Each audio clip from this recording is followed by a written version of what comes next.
Thanks. So welcome to Wolf Trap. And how many people have been here at Wolf Trap before? You might be from the area, so a fair amount of you. Then you know it's a great place to go on a summer evening, watch an entertainment act, or terrific music spread out on the lawn, and have it sort of. And for those of you who haven't been here before, this is not the main area. There's an outdoor theater. It's sort of like Tanglewood, and you know, that's what people do here. For me, and let's see. For me, this is Wolf Trap. Most people, it's that, but for me, it's a place to clean up. I was a janitor right here at Wolf Trap. For 2 summers, I cleaned toilets, picked up trash, mopped floors, smelled like garbage. And before I move forward, I just wanted to say that's the glamour of show business. And a good way to start. And you should know that today, October 2nd, is National Custodial Workers Recognition Day. I kid you not. This is true. You can Google it. You show appreciation to men and women to keep our... You did, yeah, good job. To keep our workplaces running smoothly. Google it if you want. But give your custodial worker a big thanks. It would be me. Anyway, I wrote about my experience in the New York Times. It got a lot of attention. And here's, in short, what I learned at a job where we used to say that business was always picking up. First, you know, the obvious part of the job, I had to deal with everybody else's waste. And the patrons would pile their picnic remains in the large pails on the lawn. And you know the deal. When the pail is full, you just put your stuff on there anyway because it's a trash can, right? And it just piles up. And let me just tell you something. Here's what happens. When you pick up the garbage, or when I pick up the garbage, an oozing liquid of uncertain origin collects at the bottom. And we had a name for it. Garbage juice. I had to be careful not to break the bags, or else the garbage juice would flow right onto me. And let me tell you something, it was pretty gross and icky. And for a young suburban kid thrown into a custodial job, who I don't like icky things. I'm not like one of those guys that likes that. It was something I had to deal with. And I had to learn quickly. And so did my colleagues, how to tie them so that that unfortunate wet experience wouldn't happen to me. And the lesson I learned was don't use twist ties or drawstrings. They're just not. What you do is you take the 2 handles and you tie them together, and it makes an unbreakable bond, and you get ultimate security. So very important. As a janitor, I also learned how to deal with people who were decidedly different from me. Now, I had a boss, and it wasn't a summer job for him. This was a full-time career. And he was like a Southern good old boy. And I'm thinking, what is this guy going to tell me? You know, really, I'm in college, and, you know, I don't really know. And it was interesting because one day, very, you know, guileless, kind of lovely guy, who had very different views about life, let me tell you, than we did. But he says, well, what are y'all doing after summer, after college? I said, well, I'm going to grad school. I said, okay. He says, well, just let me give you one piece of advice. Never turn down a chance to take responsibility. Never turn down a chance to take responsibility. That really stuck with me, and I didn't have to go to business school to learn it. And it was my career pattern that was born that day. So, and finally, my janitorial experience and cleaning the toilets of the stars didn't just make me a stronger worker, watching performances and learning life lessons. No, it gave me insight into reality TV. Not that reality TV. I just wanted to let you know that all those shows are not real. You do know that, right? You do know that reality TV is not real. But made me interested in the real life of reality television. And I'm sorry that word has been misappropriated. Where's our wordsmith? That has become something that means the opposite of what it is, because those shows are scripted and whatever.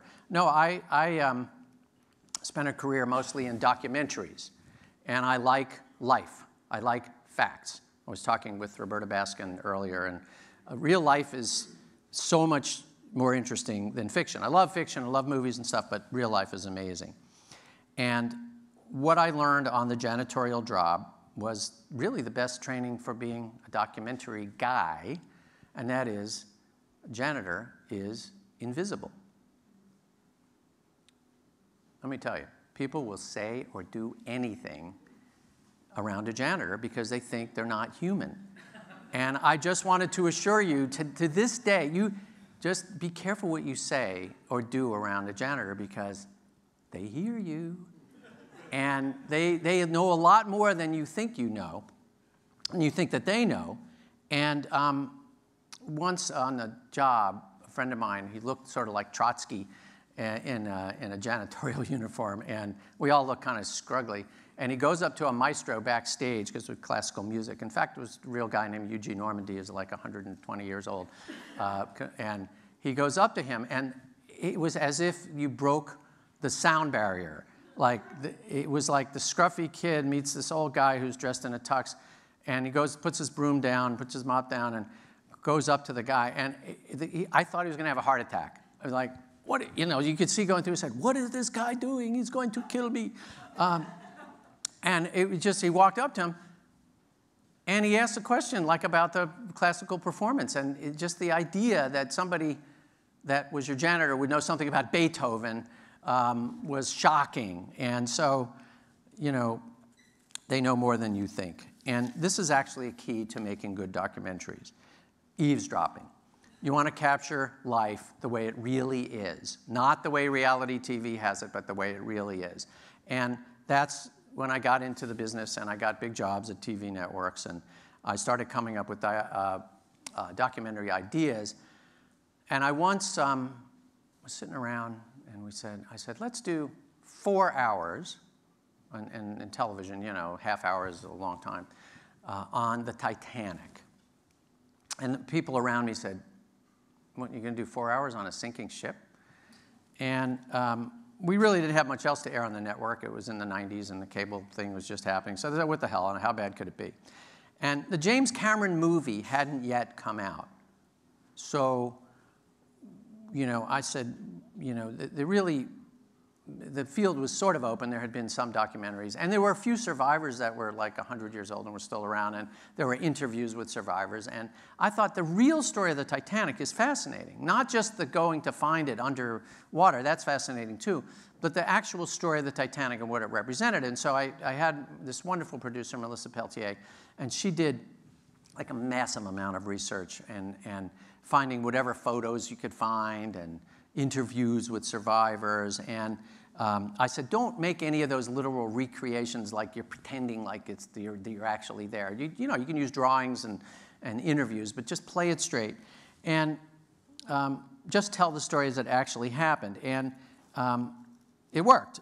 It won an Emmy Award, drew big ratings, it sold millions of videos and DVDs, and I didn't get a penny of that, but that's okay. But I had the satisfaction that my creative logic had prevailed. And several years later, I did 4 hours, a group of us did 4 hours on 9/11 called Inside 9/11 on the National Geographic Channel. And that similarly was a big swing at a big topic and was a full story soup to nuts. And again, had the same rules, and it was a very big success. Now, a few years after the Titanic documentary that I had done, James Cameron's movie came out. And he emphasized the differences to maximize entertainment. That is, the non-factual stories. That was Leonardo DiCaprio and Kate Winslet. They weren't really close to real characters. But there were parts, especially in the beginning, where I watched it and I was like, this looks sort of like the documentary that we did. I was like, it doesn't, and then it goes into hyperdrive, a melodrama. I had a clip, but I'm not going to play it. But you just go back and watch it, and you'll see that, she's jumping back onto the ship, and then he's like, let's go out to the deck and watch it go down. I don't know. It's all crazy. But it's fine. It's just a melodramatic soap opera. And James Cameron was making a movie, and it was very entertaining. It won like 100 Oscars, and I was making a documentary, and I was happy that. Now, a few years after my documentary and his movie, I actually met James Cameron. And he not only has like a great haircut, but he really is a genius and an amazing guy. He did his own Titanic documentaries later that I was marginally involved in. It was terrific. But anyway, I screwed up my courage, and I said, you may not know this, but we did this documentary back 10 years ago, and it was on the Titanic and your movie and all that stuff. And he says, oh, yeah, I know about that. I said, you do? He says, yeah, I used that documentary as like the basis for the movie. I said, really? He says, oh, yeah, there weren't that many documentaries out at the time, big, and he says, we needed to use it sort of as a kind of like the basis for our documentary. And I was like, terrific, so happy to know that I helped make the highest grossing movie of all time just by telling the truth. And it made me really want to get a better haircut. So I went on to do more documentaries, TV shows, as you just heard, and I had some surreal encounters along the way with Donald Trump in his pre-apprentice mode, Jerry Lewis, Oprah, Bill O'Reilly, Dick Cheney. So that's my brush with stars. And I just completed a documentary on the Munich Olympic Massacre of 1972. Not a happy topic, but an interesting one. And I guess the message here is that for me, the reality of life is a constant source of material and amazement.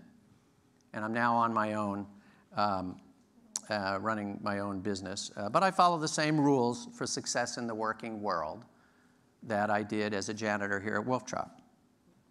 I discovered there are many ways to contribute to our culture if, as my boss said, you never turn down a chance to take responsibility. And above all, I don't worry about the garbage juice. I've learned to deal with it. Thank you.